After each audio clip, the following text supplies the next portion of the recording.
Bismillahirrahmanirrahim. Assalamualaikum warahmatullahi wabarakatuh.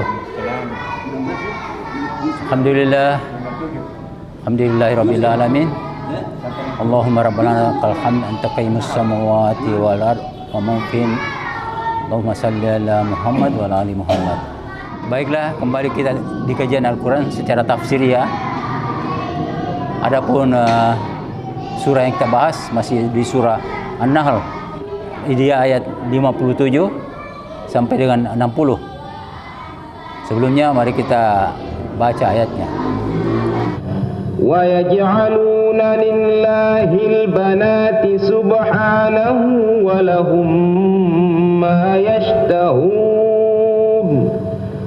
Wa idza bushshira ahaduhum bil untha dhalla wajhuhu muswaddan wa huwa kadhib yatawara minal qawmi min su'i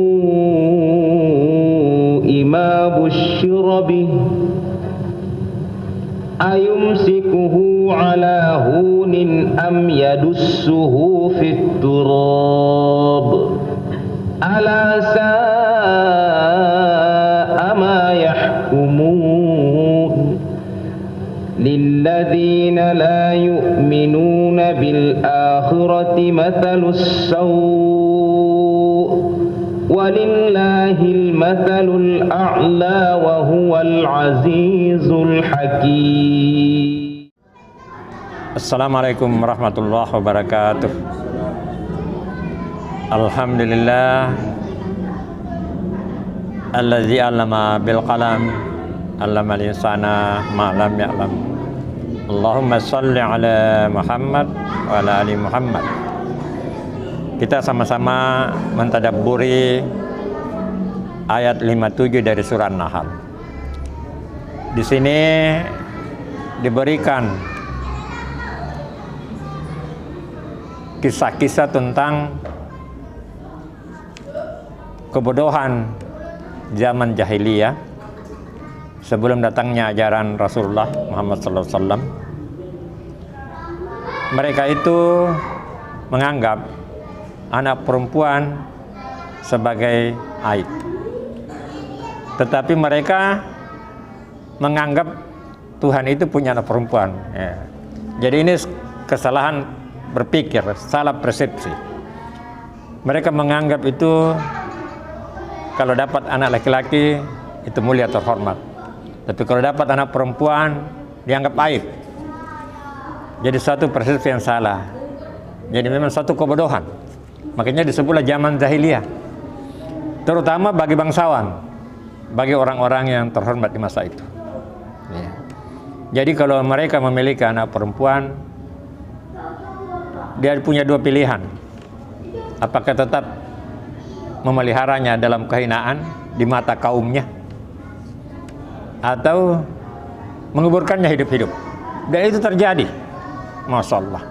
Dan kelak dia melahir itu akan dipertanyakan, dosa apa mereka itu sebaik itu sehingga dibunuh. Nah ini.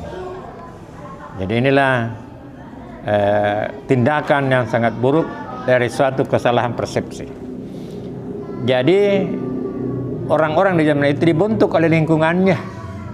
Dia tidak membentuk dirinya sesuai dengan ajaran yang benar, tetapi dibentuk oleh lingkungannya. Masyarakatnya menganggap itu satu kehinaan. Jadi satu anggapan yang salah. Jadi memang tindakan kita itu bersumber dari suatu anggapan, dari cara berpikir kita. Nah itulah zaman jahiliyah.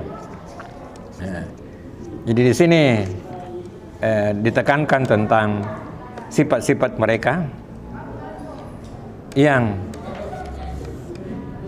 bertindak sangat kejam terhadap bayi-bayi yang lahir pada itu. Nah, ini kebalikannya dengan zamannya Firaun yang diramalkan bahwa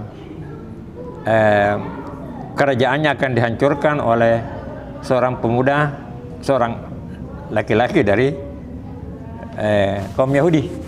Itu di Mesir saat itu, Firaun Mesir itu. Ramses II.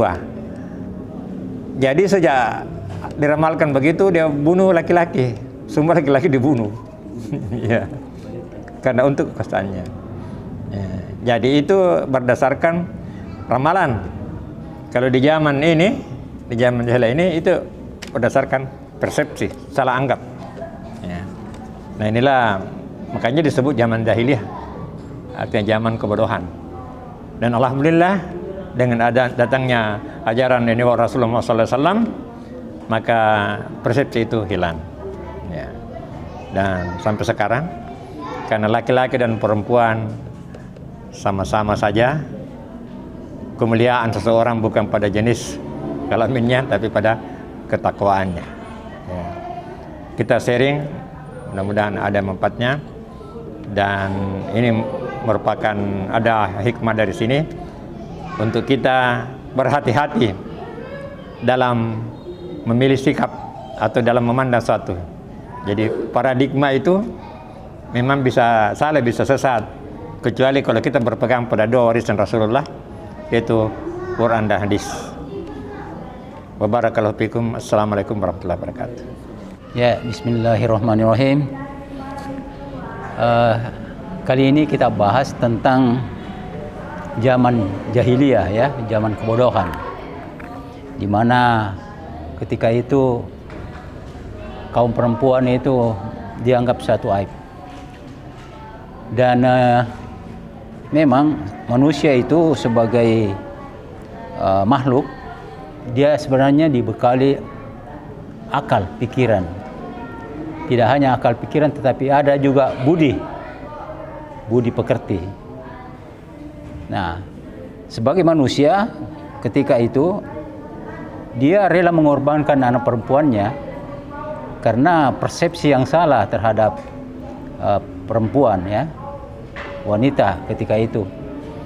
Ya, tadi jelaskan Ustaz Nur bahwa bahkan rela dia membunuh anaknya, kubur secara hidup-hidup. Sangat kejam sekali itu kalau kita pikir, ya. Jadi sangat beruntung karena ajaran Nabi kita Muhammad SAW datang dan merupakan utusan Nabi terakhir dan meluruskan semua faham-faham seperti itu. Karena walaupun dalam perjuangannya memang ketika itu sangat berat memang, karena merubah satu persepsi itu tidak segampang yang kita pikir. Tapi Nabi kita Muhammad SAW tetap berjuang bagaimana Islam ini bisa ditegakkan dan memuliakan kaum Hawa, ya, kaum wanita ketika itu. Sehingga perlahan-lahan persepsi ini bisa berkurang, dan sampai sekarang ini sudah mulai ada persamaan, ya, persamaan hak antara laki-laki dan perempuan, ya.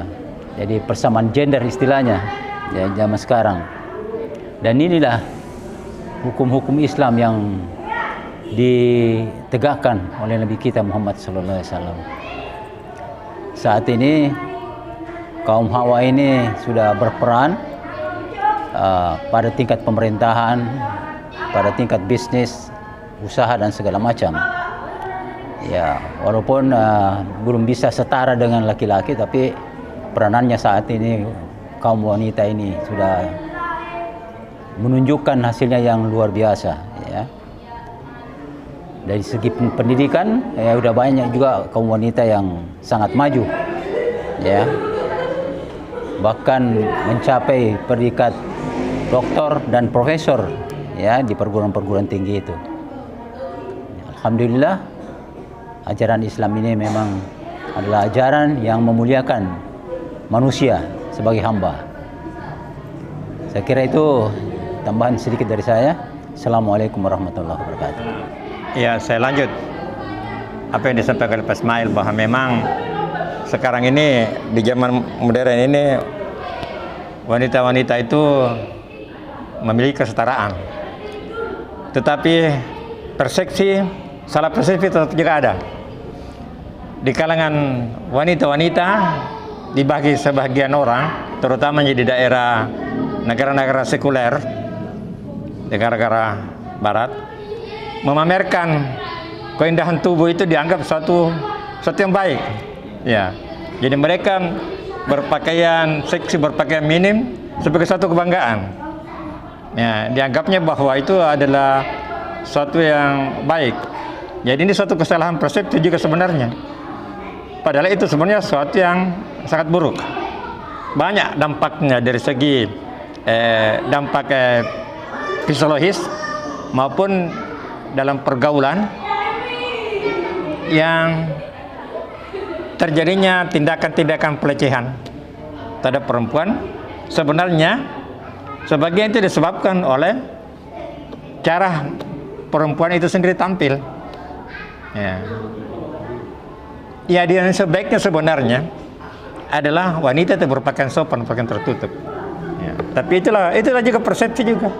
Jadi persepsi di zaman modern. Ya. Akhirnya karena perlakuan itu, maka sekarang itu wanita-wanita cantik tuh foto-fotonya jadi komoditi. Ya. Karena dianggap itu yang menarik dan memang banyak yang tertarik dengan itu. Tetapi itu adalah suatu kesalahan persepsi, suatu kesalahan berpikir, memandang bahwa penonjolan bagian-bagian tubuh wanita itu adalah suatu yang baik, padahal sebenarnya suatu yang buruk dan suatu yang salah.